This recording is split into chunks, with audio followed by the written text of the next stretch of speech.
बिहार में विधानसभा चुनाव से कुछ ही महीने पहले स्पेशल वोटर लिस्ट सर्वे को लेकर चुनाव आयोग ने आंकड़े जारी कर दिए हैं। इन्हें लेकर सरकार और चुनाव आयोग दोनों विपक्ष के निशाने पर है। संसद में मॉनसून सेशन चल रहा है और बुधवार को कार्रवाई शुरू होने से पहले विपक्षी सांसदों ने काले कपड़े या काली पट्टी पहनकर विरोध प्रदर्शन किया। विरोध करने वाले लीडर्स में कांग्रेस के लीडर और लोकसभा में विपक्ष के नेता राहुल गांधी और समाजवादी पार्टी के चीफ अखिलेश यादव भी शामिल थे। विपक्ष का आरोप है कि बिहार के लोगों का वोट देने का अधिकार छीना जा रहा है। राहुल गांधी तो और राज्यों की बात भी कर रहे हैं। सिर्फ 52 लाख की बात नहीं है, सिर्फ बिहार की बात नहीं है। महाराष्ट्र में इन्होंने चीटिंग की। हमने सवाल पूछे इलेक्शन कमीशन से, वोटर लिस्ट दिखाइए। इन्होंने वोटर लिस्ट नहीं दिखाई। हमने कहा कि वीडियोग्राफी दिखा दीजिए। वीडियोग्राफी का कानून बदल दिया। 1 करोड़ नए वोटर्स आए थे महाराष्ट्र में और इलेक्शन चोरी किया। अब इनको समझ आ गई बात, ठीक है।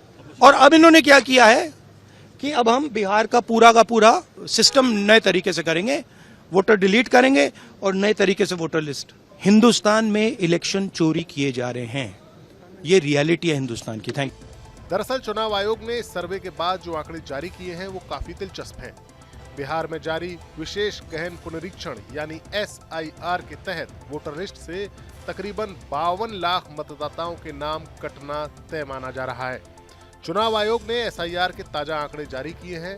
आयोग ने 52.30 लाख मतदाताओं की लिस्ट साझा की है, जो कथित तौर पर मृत हैं या स्थायी तौर पर स्थानांतरित हो गए हैं या कई स्थानों पर नामांकित हैं, जिसमें 18,66,869 मतदाताओं के मृत होने की सूचना है। 26,01,031 ऐसे वोटर्स हैं जो दूसरी जगह शिफ्ट हो गए हैं। 7,50,742 ऐसे वोटर्स हैं जो एक से ज्यादा जगह पर नामांकित हैं। 11,484 ऐसे वोटर्स हैं जिनका कोई पता नहीं है। अपने पते पर नहीं मिलने वाले ऐसे वोटर्स कुल 6.62% हैं। चुनाव आयोग जहां अपने काम में लगा है, वहीं विपक्षी दल इसे बड़ा मसला बना रहे हैं। लेकिन NDA के दल विपक्ष के इन आरोपों को गैर वाजिब बता रहे हैं। SIR को लेके जिस तरीके से भ्रम, और ये विपक्ष की पुरानी राजनीति का हिस्सा रहा है। इन्होंने हमेशा ऐसे विषयों को लेकर से भ्रम फैलाने का कार्य किया। लोकसभा में क्या किया था? लोकसभा में संविधान खत्म हो जाएगा, लोकतंत्र की हत्या हो जाएगी। आज साल से ऊपर हो गया, हम लोग की सरकार बने, किसका आरक्षण छीन लिया, कौन से संविधान को खत्म कर दिया। इससे पहले CAA को लेकर भी यही भ्रम फैलाया गया था।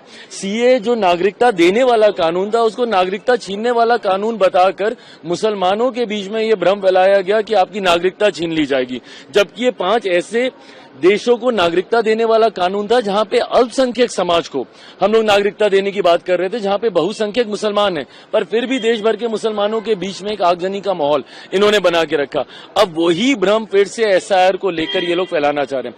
भाई, हम लोग भी उसी राज्य से आते हैं, बिहार में, जहां पे सबसे पहले ये हो रहा है, क्योंकि चुनाव अभी 3 महीने के बाद होने वाले हैं। वहां पे हम लोग के भी लोग हैं। भाई, अगर कोई ऐसा विषय आता है, किसी के डॉक्यूमेंटेशन में दिक्कत है, ये लोग जमीन पर तो जाते नहीं है विपक्ष के लोग।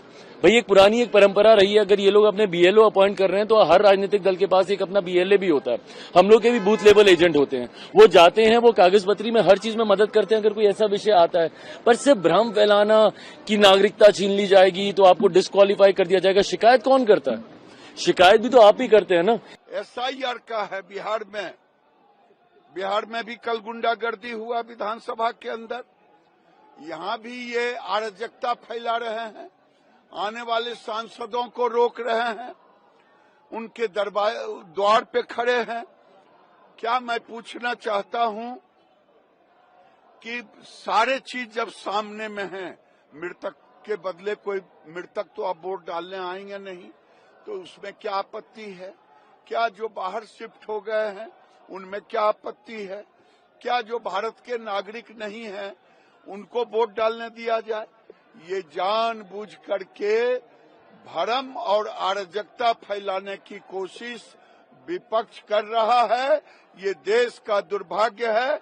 कोई मस्जिद में जाके, पार्लियामेंट के मस्जिद में मीटिंग करते हैं, कोई मकर ध्वज पे आके करते हैं, फिर मकर ध्वज पर हंगामा करना इनका मकसद है। पार्लियामेंट को बंधक बनाना इनका मकसद है। गरीब देशवासियों के पैसे का दुरुपयोग कर रहे हैं। ये दुर्भाग्यपूर्ण है। बहस क्यों नहीं करते? चुनाव आयोग ने कहा है कि बिहार में चल रहे एसआईआर में ये सुनिश्चित करने के प्रयास तेज कर दिए गए हैं कि सभी पात्र मतदाताओं को 1 अगस्त 2025 को प्रकाशित होने वाली ड्राफ्ट वोटर लिस्ट में शामिल किया जाए। बिहार में सभी 12 प्रमुख राजनीतिक दलों के जिलाध्यक्षों द्वारा नियुक्त लगभग 1 लाख बीएलओ मतदाताओं की सूची शामिल की जाए। उसके बाद से अब ये होगा। बिहार सरकार के लगभग 1 लाख बीएलओ, 4 लाख वॉलंटियर्स और 1.5 लाख बीएलए सहित पूरी चुनावी मशीनरी अब उन मतदाताओं को खोजने के काम में लगी हुई है जिन्होंने अभी तक अपने गणना फॉर्म यानी ईएफ जमा नहीं किए हैं या जो अपने पते पर नहीं पाए गए हैं। ब्यूरो रिपोर्ट, राजनीति।